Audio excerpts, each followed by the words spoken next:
अस्सलामुअलैकुम, मैं हूं कमल और आप देख रहे हैं अपना यूट्यूब चैनल के be positive convo. My dear listeners, कभी आपके साथ ऐसा हुआ है कि आपने गुस्से की हालत में एक शख्स को इंतहाई बुरा साबित कर डाला हो और कुछ ही देर के बाद आहिस्ता आहिस्ता आपको शर्मिंदगी महसूस होना शुरू हुई हो कि ये मैंने क्या कर दिया। कुछ देर बाद सूरत हाल ये थी कि जिसे आप दुनिया का सबसे बुरा शख्स साबित कर रहे थे, उससे अब उसी से माफ़ी मांग रहे हैं, अपने जहरीले जुमलों की वजाहतें पेश कर रहे हों। हालांकि इसकी इंसल्ट करने वाले भी आप ही थे और शर्मिंदगी में अब आप ही डूबे हुए हैं। ख़ास तौर पर मियाँ बीवी के दरमियान तो ऐसा होता ही रहता है। तो ऐसा क्यों होता है? एक ही इंसान दो इंतहाई मुतज़ाद काम क्यों सर अंजाम देता है? क्या पहले इसकी अकल घास चरने चली गई थी? तो जनाब, इंसानी दिमाग में कुछ केमिकल्स होते हैं। जब ये केमिकल्स रिलीज़ होते हैं तो इंसान इनके ज़ेर असर फैसला करता है।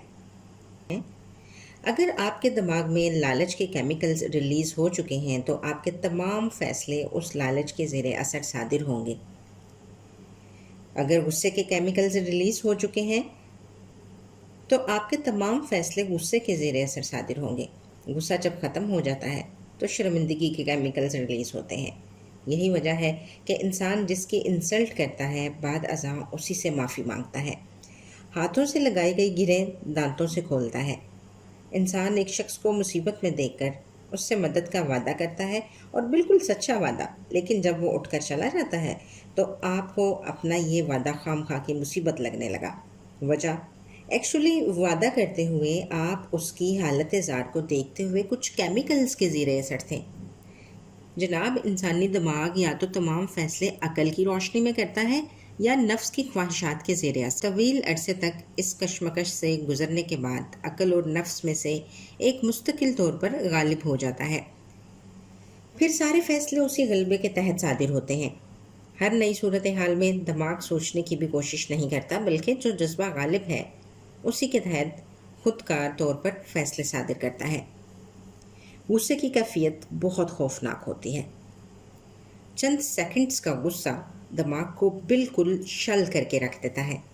हैरत अंगेज़ बात यह है कि एक ही इंसान गुस्से की कैफियत में और आम कैफियत में बिल्कुल मुख्तलिफ फ़ैसले सादिर करता है।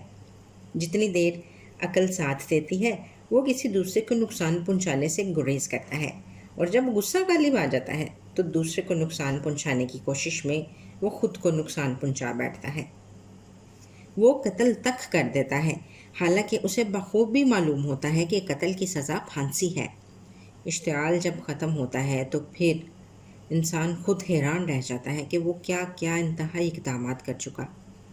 गुस्सा सबके लिए नुकसानदेह होता है, लेकिन जो लोग डिसीजन मेकिंग का रुझान रखते हैं उनका गुस्सा ज़्यादा नुकसानदेह होता है। वो कोई ना कोई ऐसा फ़ैसला कर जाते हैं जो इनकी पूरी ज़िंदगी को मुतासिर करके रख देता है। मसलन डिवोर्स, मर्डर, कारोबारी ताल्लुकात मुनक़ता कर देना वगैरह वगैरह। माय डियर लिसनर्स, जो लोग ज़्यादा कामयाब होते हैं उनमें गैर मामूली एतमाद पैदा हो जाता है। हमेशा हर सूरत हाल में वो डोमिनेट रहने की कोशिश करते हैं। इसके नतीजे में दूसरे लोगों से उनकी कशमकश शुरू हो जाती है, जो एक देर बाद दुश्मनी में बदल सकती है। ज़्यादा कामयाब लोगों में गलबे की ये ख्वाहिश ज़्यादा गालिब होती है। इस दौरान वो हर काबिल ज़िक्र शख्स पर गलबे की कोशिश करते हैं ताकि उसे नीचा दिखाने के तगोताज में अपने गलबे की जबिल्लत को तस्कीन दे सकें।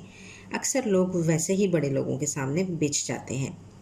जनाब, नफ्स इंसान को बुराई ही पर उकसाता है।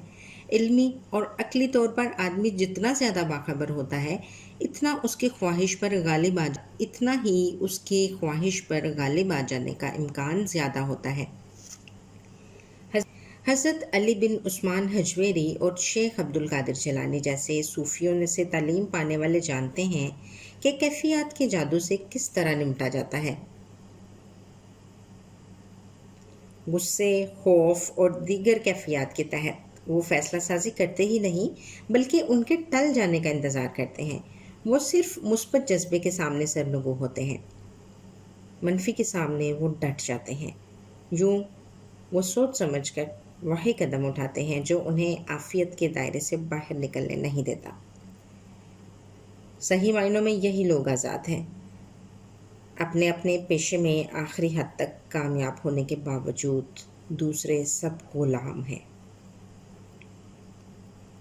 مائی ڈیئر لسنرس، یہ فیصلہ انسان کے اختیار میں ہوتا ہے کہ وہ غصے کی حالت میں اپنے خوفناک رد عمل کو ظاہر کر دے یا خاموش ہو رہے۔ اگر وہ خاموش رہنے کا فیصلہ کر کے اور کرنے کترا جائے تو کیمیکلز کا یہ اخراج رک جائے گا، اور اگر وہ پھٹ پڑتا ہے تو یہ اخراج پوری شدت سے جاری رہے گا۔ غصے کی اس حالت میں اپنی انا کی تسکین کے لیے وہ دوسروں پر حملہ کرے گا، اسے دنیا کا بدترین شخص ثابت کرنے کی کوشش کرے گا، وہ قتل کر دے گا، ڈیورس کر دے گا، اور باقی ساری زندگی اس پر پچھتاتا رہے گا کہ یہ میں نے کیا کیا۔ دنیا کا ہر شخص وہی کرتا ہے جو اس کی افتاد طبع ہے۔ آپ کے شور مچانے سے وہ اپنے نظریات پر نظر ثانی ہرگز نہیں کر سکتا۔ دنیا میں صرف 1% لوگ ہوتے ہیں جو اپنی خامیوں کو دور کرنے کی خواہش رکھتے ہیں۔ البتہ غصے کے اس مظاہرے میں آپ اپنے عزیز، اپنی شریک حیات، اپنی اولاد اور اپنے دوست کو ضرور کھو دیں گے۔